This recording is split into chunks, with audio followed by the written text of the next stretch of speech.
Well, we kicked the day off by visiting the Mississippi State Capitol, where we heard from members of the Mississippi Legislative Black Caucus.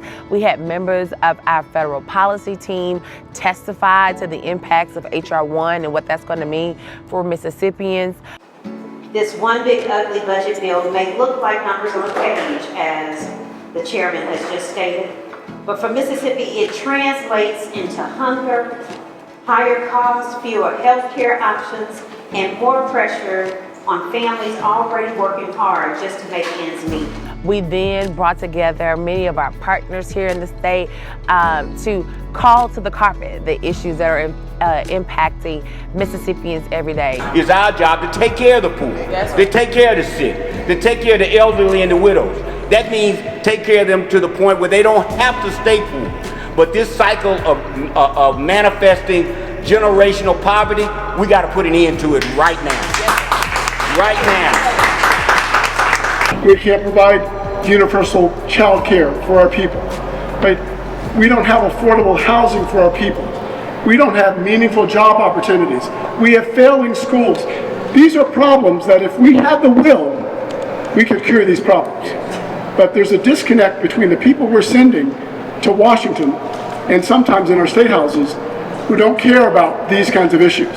The thing that stood out for me the most has been the stories of moms, everyday women who are working hard. These moms are weighing the issues of whether they provide food for their kids or health care. What keeps me up at night is worrying about Medicaid cuts.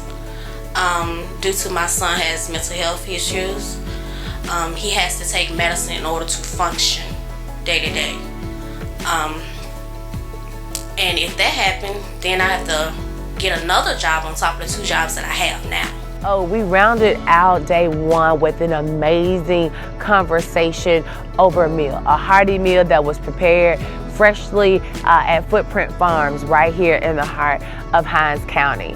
It gave us an opportunity to engage with some of our Food Network partners, people who are either hosting food pantries or providing health care, or people who are growers or conservationists. Together we came up with a list of solutions. What would it take for every Mississippi family to have reliable access to fresh, affordable, and culturally relevant food?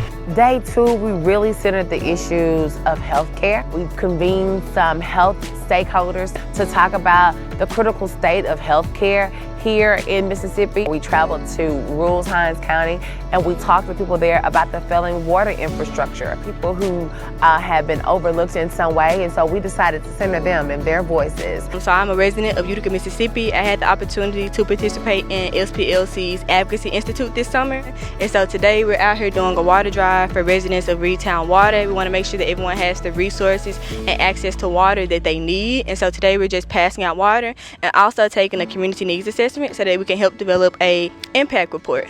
The thing that makes this tour so unique is that it is fueled and powered by the people. It is informed by their voices and their needs. We're going to see those needs up close and personal, where we're going to be talking to people and engaging them around their rights to vote, and so that we can see the fullness of their democracy and their rights come into action.